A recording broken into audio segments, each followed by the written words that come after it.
Hello, I'm Johnny, and today's topic is 76ers vs Nets, Cavaliers vs Knicks, and Kings vs Warriors analysis. Who has the chance to pull off an upset? No vest.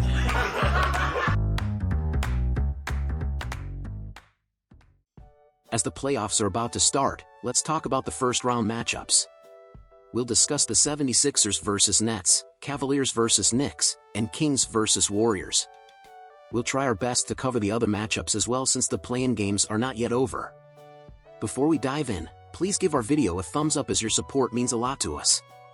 Thank you. Let's start with the Eastern Conference matchup between the 76ers and Nets. In fact, there's a clear gap between the East's top three teams, the Bucks, Celtics, and 76ers, and the rest. So, just like last season, the focus should be on the second round. However, the Nets are an interesting team. Although Kyrie Irving and KD left, Mikal Bridges had a breakout season, helping the team make the playoffs without falling to the play-in round. This alone deserves high praise for the young players. But can the Nets pull off an upset against the 76ers? In my opinion, no. The teams met 4 times this season, and the Nets lost all 4 games. Although this statistic should be taken with a grain of salt since 2 of those games were played before Irving's departure, the last regular season game saw both teams fielding young players. Cam Thomas scored 46 points, but the Nets still lost to the 76ers. As a side note, although Mikal Bridges played in that game, he was on the court for only 4 seconds. This was his 83rd regular season game, making him the first player since Josh Smith in the 14-15 season to play in 83 regular season games. In an era of frequent player rest, this is quite an accomplishment. Back to the matchup analysis, the Nets have many front-court players after the trade, including Mikal Bridges, Cameron Johnson, Royce O'Neal, and Dorian Finney-Smith. This lineup has significant advantages against teams with strong frontcourts or backcourts. However, the 76ers are one of the few teams in the league with a paint-oriented offense, led by this season's scoring leader, Joel Embiid. Embiid alone could be a headache for the Nets. Although they have the much-improved big man Nick Claxton, he is the only player on the Nets' main rotation who is taller than 6 feet 11 inches. In other words, if Claxton gets into foul trouble, the Nets may have to double-team or even triple-team Embiid, which is a very passive defensive strategy. Additionally, Ben Simmons has already shut down for the season. With the Nets' current paint defense, guarding JoJo would be quite challenging. However, the Nets can think of it another way. Since they can't guard Embiid one-on-one, they should focus on defending the 76ers' other engine, assist leader James Harden. This is similar to how the Mavericks used their frontcourt players to guard the Suns' CP3 last season. If the Nets can limit Harden's connection with his teammates, they would consider it a success from their perspective. However, the 76ers also have Tyrese Maxey and Tobias Harris. These two are players who can initiate offense with the ball. As long as these two players can maintain a decent FG%, I personally think the 76ers still have a significant advantage. Another point is even more critical. The league's average points allowed this season is 114 points. Among them, the Nets allow an average of 112 points, while the 76ers allow 110 points, ranking 3rd in the league. Also, the Nets have an average score of only 113 points, while the 76ers score 115 points. So the 76ers not only have excellent offensive ability, but their defensive ability is also outstanding. The Nets' primary ball handlers are Mikal Bridges and Spencer Dinwiddie. After joining the Nets, Bridges averages 26 points per game, and Dinwiddie contributes 9 assists per game. So from the 76ers' perspective, as long as they can lower the offensive efficiency of these two players, the team will have a higher chance of winning. This is also the more passive aspect of the Nets at the moment, which is having too few ball handlers on the team. Overall, as long as the 76ers players can stay healthy, the team has a significant advantage. So the question now is, how many wins can the Nets achieve? My personal opinion, 1 victory can be expected, and if they can achieve 2 wins, it would be a very successful season for these young players. Irresponsibly predicting 76ers 4-1 to advance to the second round. Next, let's look at the Cavaliers against the Knicks. The two teams have played 4 games this season. The Cavaliers are 1 win and 3 losses. Yes, the 5th-seeded Knicks have won 3 games, which is quite interesting. The player we need to pay attention to is Jalen Brunson, who has averaged 25 points in the 4 games against the Cavaliers with an FG% of 47%. More importantly, on April 1st, the last game between the two teams this season, he scored 48 points in the game. Whether facing Donovan Mitchell, Karis LeVert, or other players' defense, he can still score points. So if the Cavaliers want to win the series, how to defend Jalen Brunson will be key. In reality, neither Donovan Mitchell nor Darius Garland are players with strong defensive abilities. Plus the starting small forward position has always been a relative weakness on the Cavaliers roster. However, the team has acquired veteran Danny Green during the season. And he has played over 20 minutes in the last 2 regular season games. His experience and defense are desperately needed by the Cavaliers, and I believe his addition will make the Cavaliers even stronger. The same problem occurs with the Knicks. This season Donovan Mitchell has averaged 31 points against the Knicks in 4 games. With a FG percent as high as 50%, so Knicks players including RJ Barrett and Emmanuel Quickley must perform better on the defensive end. The player we need to pay attention to here is Josh Hart, who joined the Knicks mid-season. His defensive efficiency is the best among all Knicks guards. So can he limit Donovan Mitchell more? This is also worth observing. Another point, the Knicks frontcourt core is Julius Randle, who averages 25 plus 10 points this season. He also has a chance to be selected for the All-NBA third team.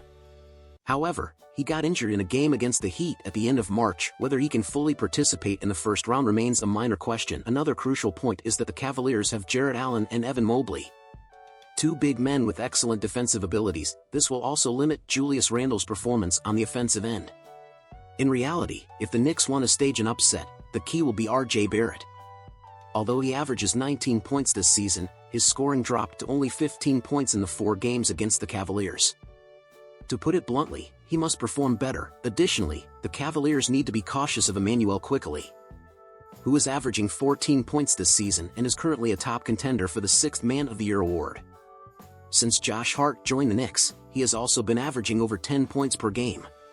As a result, the Knicks have multiple players who can score from positions 1 to 3, which is vastly different from the Cavaliers, whose scoring is concentrated in their backcourt duo. This is currently an advantage for the Knicks. Moving on to the Cavaliers, their average of only 106 points allowed per game is the lowest in the league.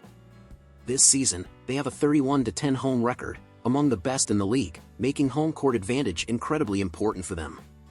Many of their players lack playoff experience, as the last time the team made the playoffs was in the 2017-18 season when LeBron James was still with the Cavaliers. It's important to note that the Cavs' road winning percentage is below 50%, so having home court advantage is crucial for this young roster.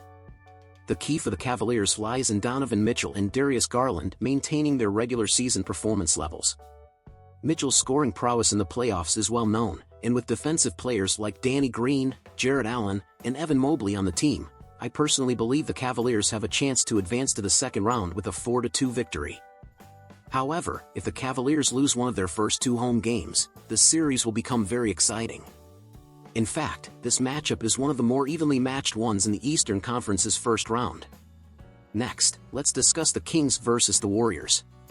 From the Warriors' perspective, facing the Kings in the first round is actually the best-case scenario, as the Kings last made the playoffs in the 2005-2006 season, 17 years ago. This means that most of the Kings roster, including De'Aaron Fox and Keegan Murray, lack playoff experience. On the other hand, the Warriors are seeking a second consecutive championship, so in terms of big game experience, the Warriors clearly have the advantage. However, fans should know that several key players on the Kings roster have previous playoff experience, such as Domantas Sabonis during his time with the Pacers, Kevin Huerter during his time with the Hawks, and Harrison Barnes, who won a championship with the Warriors. Additionally, the Kings have a winning record at home and on the road this season, with a 25-16 road record being the best in the Western Conference. While I personally believe the Warriors have a strong chance to upset the Kings strength should not be underestimated. This season, the 2 teams faced off 4 times, with the Warriors winning 3 games and losing 1. However, it's important to note that in the last regular season game, the Kings' key players did not play, and in the first 3 games, regardless of the outcome, the point difference never exceeded 7 points, indicating that the games were highly competitive. Furthermore, Andrew Wiggins played in these 3 games, making the results even more relevant. Speaking of Wiggins, he is expected to return for the first game of the playoffs, which is great news for the Warriors since he is a core player on both offense and defense. Fans should know that Wiggins averaged 25 points against the Kings in 3 games this season, second only to Stephen Curry's 33 points. Now, let's look at the Kings' perspective. As mentioned earlier, De'Aaron Fox, who was selected for the All-Star game this season, has no playoff experience. As mentioned earlier, All-Star De'Aaron Fox has no playoff experience, but he is averaging 25 points this season with a field goal percentage of 51%. However, the Warriors currently have defensive stalwart Gary Payton too, so whether Fox can maintain such a high FG percent remains to be seen. This is the first area to observe. The second area to watch is All-Star Domantas Sabonis, who has averaged 21 points, 16 rebounds, and 6 assists in 3 games against the Warriors this season. His playmaking ability is excellent, and with perimeter players like Kevin Huerter and Keegan Murray, the Kings have the highest average scoring in the league, with the Warriors ranking second.